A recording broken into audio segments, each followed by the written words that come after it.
Game Jam. Have I ever been to one? No. Do I want to? Heck yes! There's something about the challenge of only having a single weekend to create a working, entertaining game that intrigues me. And with so many great minds in one place, game development magic often happens. Hollow Knight, Celeste, and Superhot all started in a Game Jam event, but we're not looking at those. No. Today, we're looking at the result of mashing together the roguelike, bullet hell, and twin-stick shooter genres.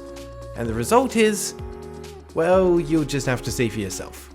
My name is Graeldon, and I'm reviewing Steam games in alphabetical order to find the hidden gems among the piles of garbage, and today we're reviewing //Overdrive.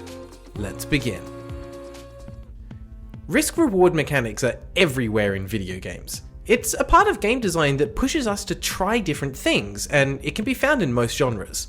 Trying to clutch a kill in an FPS before your opponent kills you, trying to cut corners in a racing game, or trying to get that final hit on a boss in an RPG when you're one hit away from death.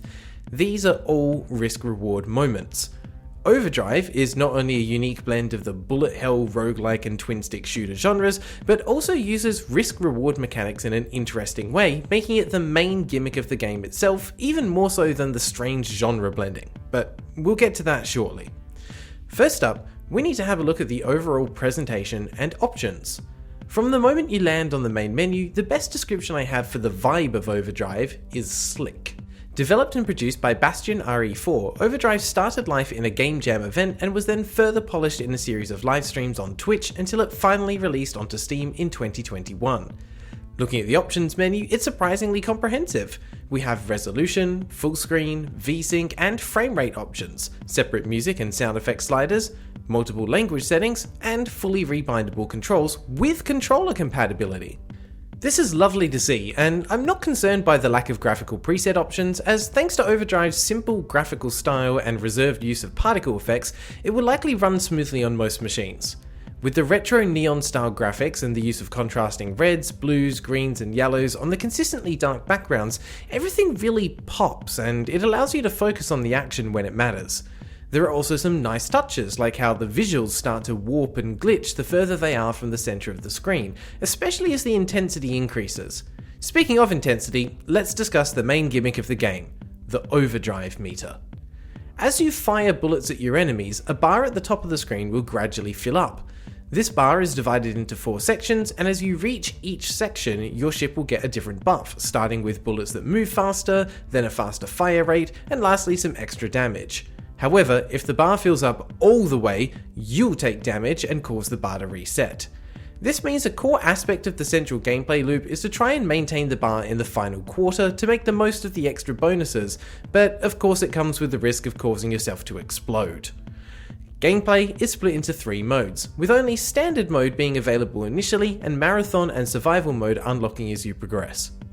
Starting with standard mode, you're thrown right into the action, the first of a series of 10 rounds that you'll need to complete to reach the end. Kill all of the enemies on screen and you'll be presented with 3 upgrades to choose from. This is one of the roguelike influences that we'll discuss. First of all, I want to be clear that as an idea, I love this.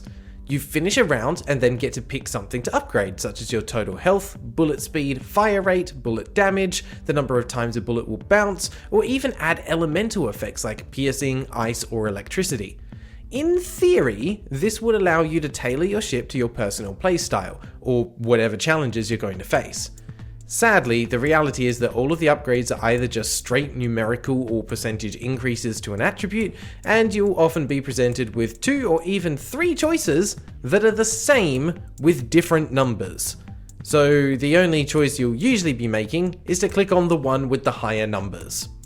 The only exceptions are the occasional red, permanent upgrades you'll find. These can be used to enhance your overdrive mechanic and are a roguelite feature. Should you die before finishing the 10th level, you'll carry these upgrades into the next round, giving yourself a head start and effectively lowering the difficulty level. These are definitely better than the temporary upgrades, but have 2 downsides. 1, it trivializes the upgrade selection, permanent upgrades usually take priority, and 2, they feel terrible when you choose a whole bunch, only to clear all 10 levels on the first go and instantly lose them all. To me, the upgrade mechanic is overall a huge letdown, and the devs really fumbled this one because this could have been an amazing mechanic.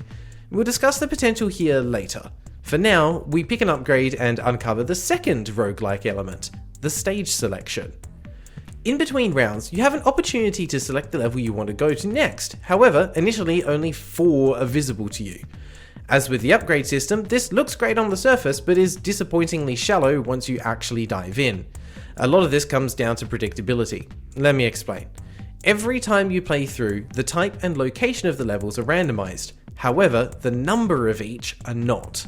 There are always 4 normal levels, 4 hard levels, and 2 healing levels for recovery. Of the level types, there are only 4 variants: kill everything, survive for 30 seconds, kill the VIP, and destroy the shield generator. The level layout and enemy positions are somewhat randomized, but with no moving stage hazards, the levels feel pretty empty and have little to no personality. Additionally, every 5th level is a mini-boss, of which there are 2 possible fights. One that bounces around the level for a while before chasing you, and one that stays in the center and fills the screen with bullets. The 10th level is always the final boss, of which there is only one version. This enemy also stays in the center of the screen, has a shield on the front, and constantly summons smaller enemies to pester you. If you beat the final boss, you will achieve a prestige level. Your ship becomes slightly more powerful, but so too do the enemies. You can prestige up to 9 times, and after that, well, you can keep on playing, but there aren't any more changes.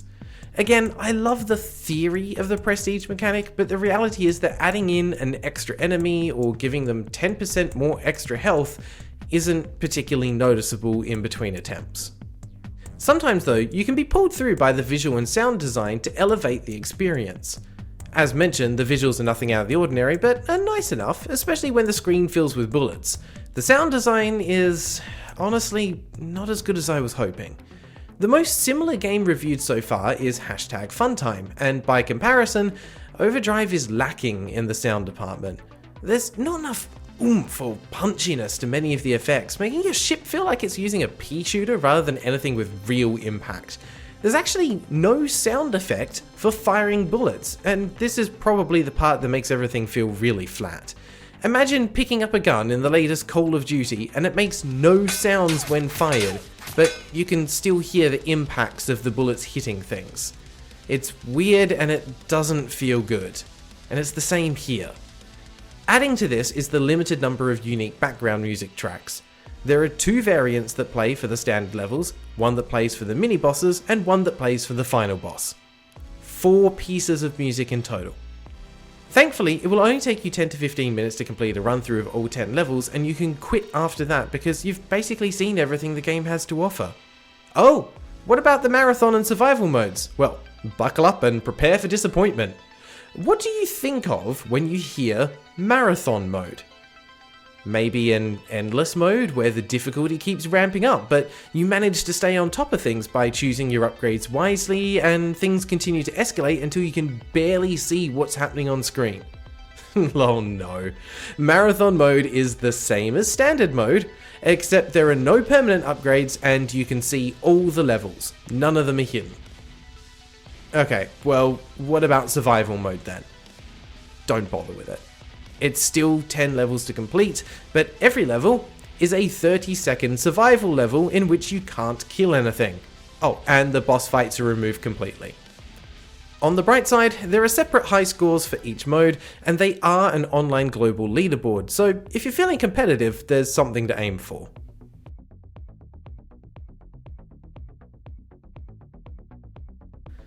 Like a father whose child just failed every test in school, I'm not mad at Overdrive, just disappointed.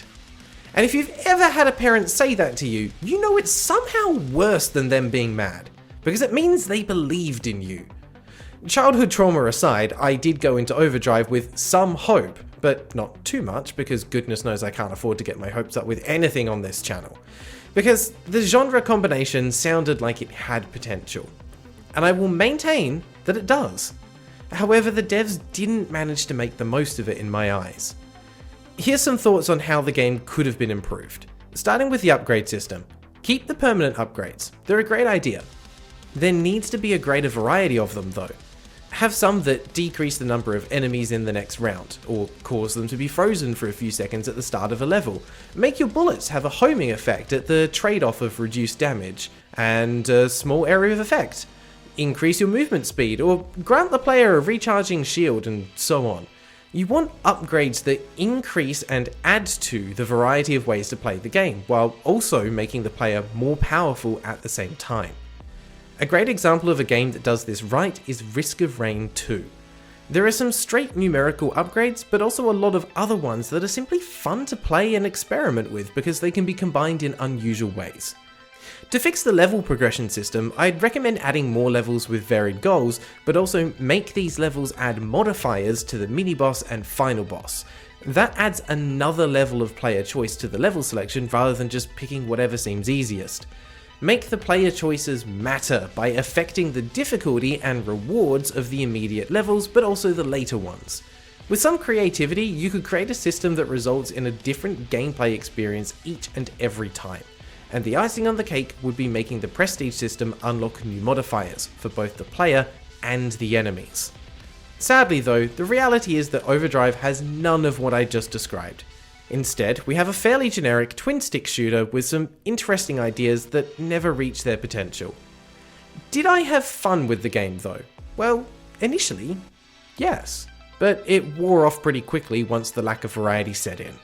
I did play through all of the prestige tiers of standard mode, plus the marathon and survival modes. In fact, I'm currently one of the best players in the world for OVERDRIVE, sitting in the top 30 ranks for standard mode. Let me know in the comments if you think you could take my place. All things considered though, my final rating for / OVERDRIVE is a piercing bullet out of 10. Just like how it passes through the enemies, I'll be passing by this game. Thanks for watching. Welcome to the end of the video. A massive thank you to all the channel members on screen for supporting the channel, especially our two Knights of the Holy Grail, Freaky Feline and Loveheart Gonzi. If you'd like to become a member, you can do so for as little as $1 per month. Just click the join button to see the available membership levels and perks. Thank you for joining me on this weird gaming adventure through the depths of Steam, and I'll see you next time in whatever the heck this madness is. Until then, take care.